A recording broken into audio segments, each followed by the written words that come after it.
오직 여자들만이 모여 사는 부족, 사냥과 전쟁을 즐기며 활을 쏘는 여전사들. 오늘날 아마존을 인식하는 대표적인 모습들은 사실 그리스인들이 만들어낸 신화 속 아마존의 모습입니다.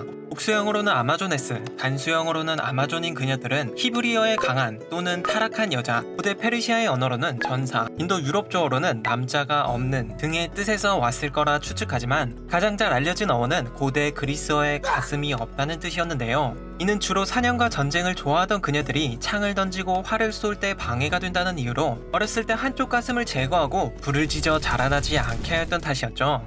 오직 여성들로만 이루어진 아마조네스는 자식들을 낳기 위하여 타 부족의 남자들을 납치하여 겁탈한 뒤 살해하였는데, 그렇게 태어난 자식들이 남자였을 경우에도 죽이거나 노예로 삼았습니다.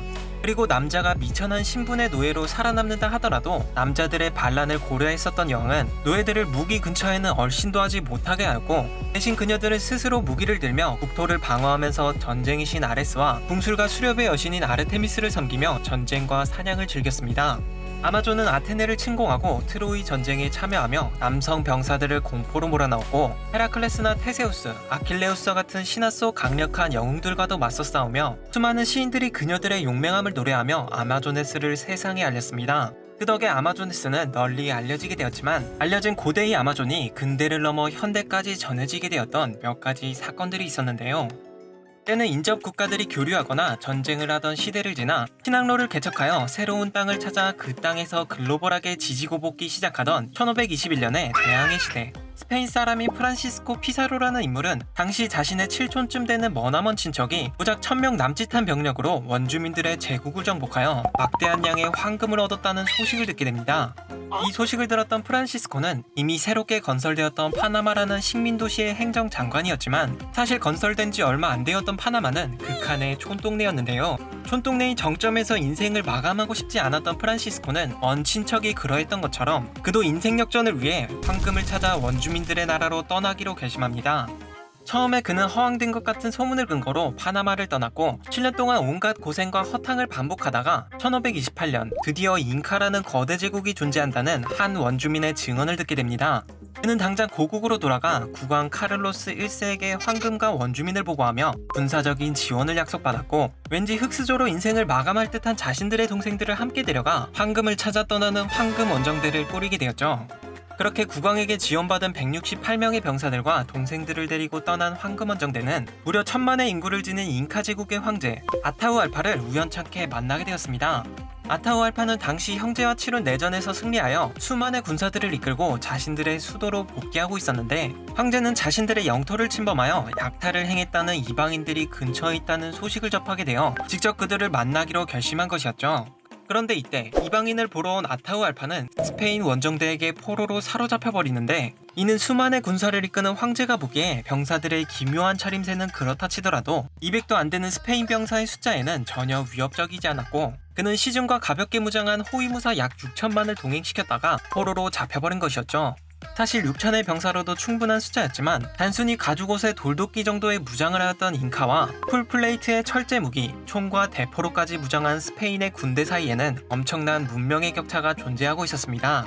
거기에 잉카의 병사들은 말조차도 처음 봐서 놀라던 수준이었는데, 천지를 가르는 총과 대포 소리를 들은 병사들이 패닉 상태에 빠져들 것은 자명하였고, 스페인은 단지 수십 명의 잉카 병사들을 죽이며 단 한 명의 사상자나 부상자를 발생시키지 않으며 손쉽게 황제를 사로잡게 됩니다.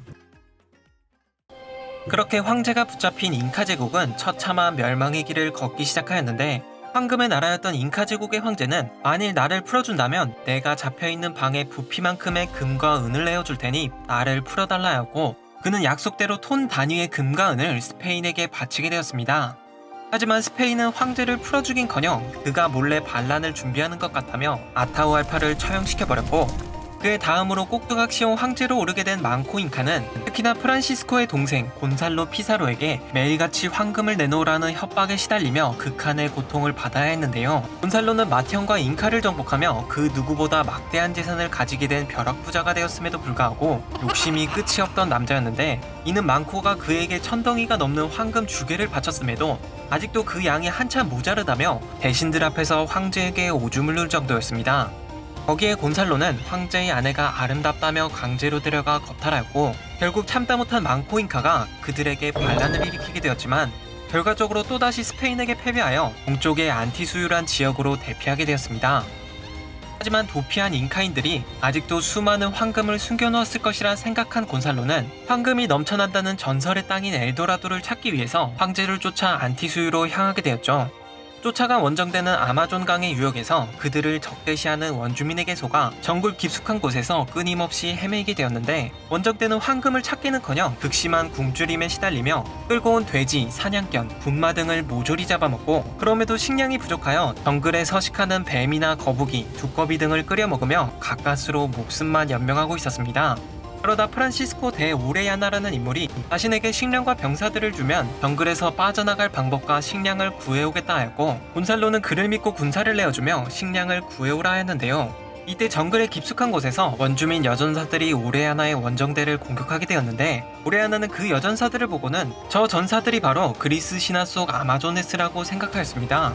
당시 여전사들을 본 오레야나는 그들은 은밀한 부분만을 가린 채 나체에 가까운 모습이었지만 그들 한 명 한 명이 남자 원주민 10명을 합친 것보다 더욱 강력했다고 말하며 그 장소의 이름을 신화 속 아마존 여전사들의 이름을 따서 부르게 되었는데, 그렇게 부르게 된 것이 오늘날까지 이어져 그 열대우림의 지역을 아마존 밀림으로, 그 지역에 흐르는 강을 아마존 강이라고 부르게 되었죠.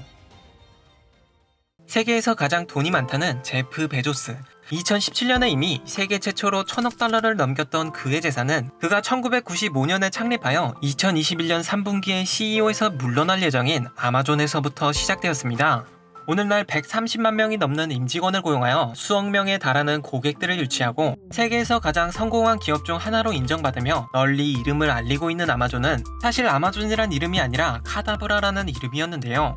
아브라카다브라라는 주문에서 따온 카다브라는 마법처럼 무엇이든 판매하는 인터넷 회사였지만, 카다브라라는 발음이 시체라는 뜻의 카다버와 비슷하게 들려 주문이 아니라 시체 같은 회사가 되어버렸습니다.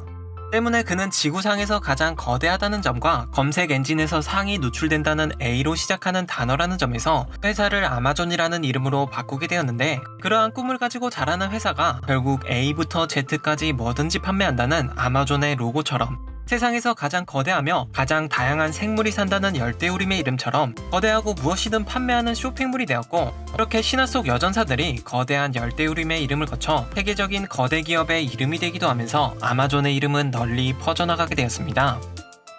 아마존 강에서 발견한 남미의 아마존은 사실 머리카락이 긴 남자 원주민이었다거나, 당시의 의학으로 한쪽 가슴을 자르고 불로 지지는 것은 자살행위에 가까웠다거나, 아니면 그저 신화 속 존재들로 아예 실제하지도 않았다는 등 아마존에 관한 다양한 의문들이 존재하지만, 특이하게도 고대 이집트와 페르시아, 중동, 인도, 중국 등의 각지에서도 아마조네스와 비슷한 여전사들의 이야기가 등장하는데요. 1990년대에 들어선 비교적 최근에도 신화의 아마존이 지배하던 지역에서 매장된 여전사들의 유골이 발견되었는데, 신화처럼 여성들만으로 구성된 사회까지는 아니라고 보고 있지만 다수의 여성들이 남성처럼 사냥과 전쟁에 참여했고, 이는 생각보다 드물지 않은 일이었다는 것을 스키타이라는 지역의 유목민족들의 뼈에서 확인한 것이었습니다.